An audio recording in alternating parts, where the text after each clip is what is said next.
Well, hello there, and welcome back to Good in the Middle Way. I'm your host Rob, and I'm so happy that you're here. Welcome back. How have you been? I hope that this finds you well. Today I'm going to be talking more about methods we can use to cultivate this sense of well-being for others, as well as positive energy in and of for ourselves. Now, this week while I was riding the subway, I had this thought dawn on me that I think will really help you too. It's a bit of a challenge, and this exercise can take a little bit of time for it to take full effect. But what I had done, I was looking around as people we do on the subway, and I decided every face that I locked in on, I would basically say a little prayer for. And in that prayer, I would think, may you be well, may you be happy, may you have the causes for happiness. And then I would start to slowly simplify a bit. I just really hope you have a good day, whoever you are, whoever I'm seeing in front of me. And then I would try to imagine them smiling and what their smile would look like. Do they have teeth under there? I hope so. And if they don't, that they can eat without too much inconvenience. But all jokes aside, I would then move from person to person, and I would start trying to count how many prayers could I say on this journey until I got to my destination and got off the train. Now, I would not advise staring at people. This is simply when you're locking on and kind of getting a mental image. Sometimes people look back at you, you're registering each other, but within those bounds before making people feel weird, I wouldn't want you to find any trouble. But I think this practice is important to share because what will end up happening if you do this again and again, day after day on your commute, you're going to slowly train your mind to not be so apprehensive of others. You're going to train your mind to be thinking of others in a positive way, in a sense of, I'm wishing your well-being, I'm wishing you to have a good day, I'm wishing you happiness. I'm wishing that thing to happen to you that makes you smile, and then I'm imagining what your smile would look like, and oh, how great, like you really are having a good day. And now I've seen, or rather heard throughout my life too, some of other religions that have done some practice like this as well, and how it restores them, and how it makes them feel really good, that they're saying a little prayer for you, and they mean it. And there's a power in that. The power is actually in meaning it. And when you start with these neutral people, this guy kind of talks actually to the Metta practice as well, though the steps on that are a little different. The point though would be, it makes you feel good to want goodness for others. It makes us feel internally there's a shift that if we do this consistently, time and time again, our mind shifts of not thinking, oh, this person might hurt me, this person might rob me, or why are they looking at me? Our mind is living and experiencing life in the world in a pleasant state. And it wants then more of that. And then I want that for you and everyone else. And so through that, we can generate some good Bodhicitta, as well as, cultivating this Metta practice of loving kindness, and how we eventually want to spread that to all sentient beings throughout the universe. But it goes in steps.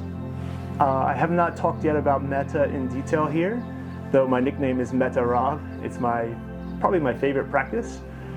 I would start, or rather it goes that you start, with yourself, because we have this self-cherishing and this self-cherishing energy that is grasping and desire, and some of us more so than others, but it's that me, and I.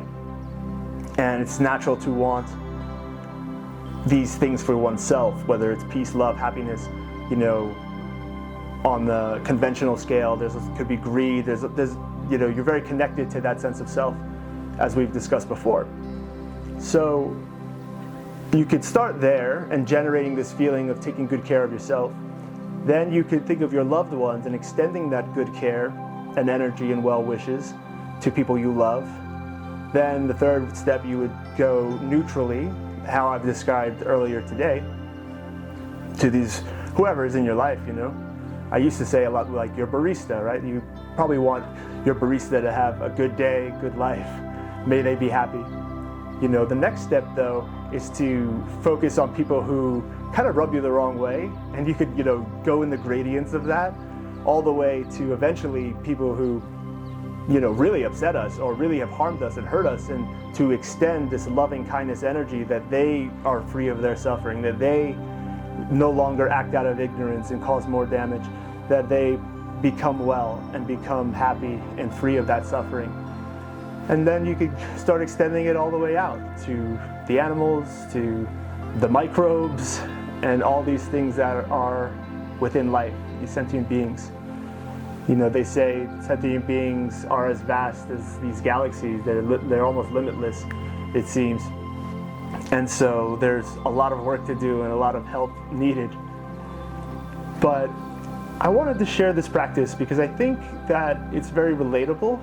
If you're not on the subways of wherever in the world, maybe you're in a car and hopefully not experiencing road rage or too crazy drivers, but you can start to just think of may those passengers in that car be safe. May they get to their destination without trouble. May they also have these conditions for happiness, and may they have a good day. And back to the smile, you may not see their face, but you can wish them well. And slowly but surely, the more you do that, the more pleasant your life is going to be. The more in your own mind where all these experiences are being, recorded and happening. There's a subtext and a narrative as we're giving those things value, high, low, good, bad, all these kind of, distinctions. We can start to have more good than bad.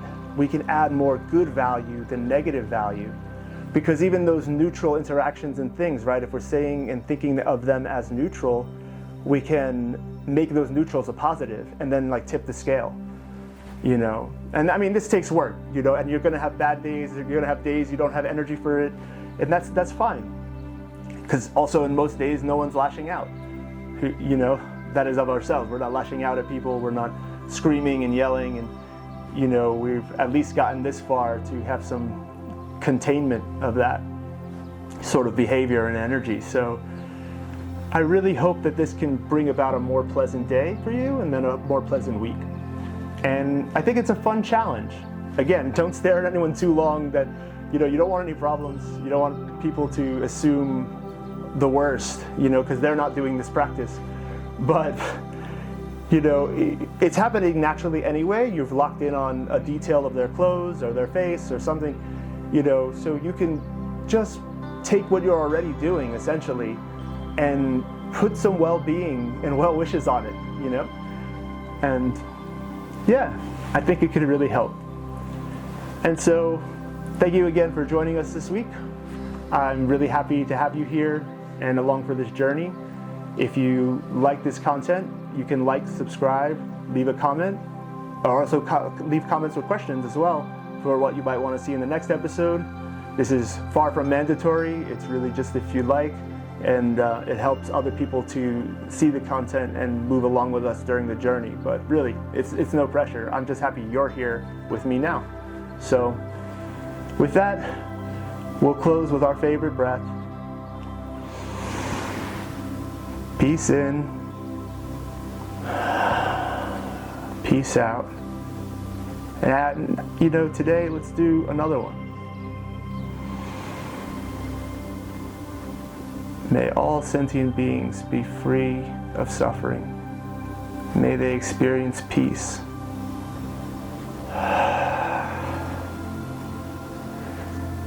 May my efforts help steer them towards that and the cessation of suffering. May you be well, may you have the causes for happiness, and may you have the causes to be free of suffering. Thank you again for joining us, and I'll see you next week. Bye.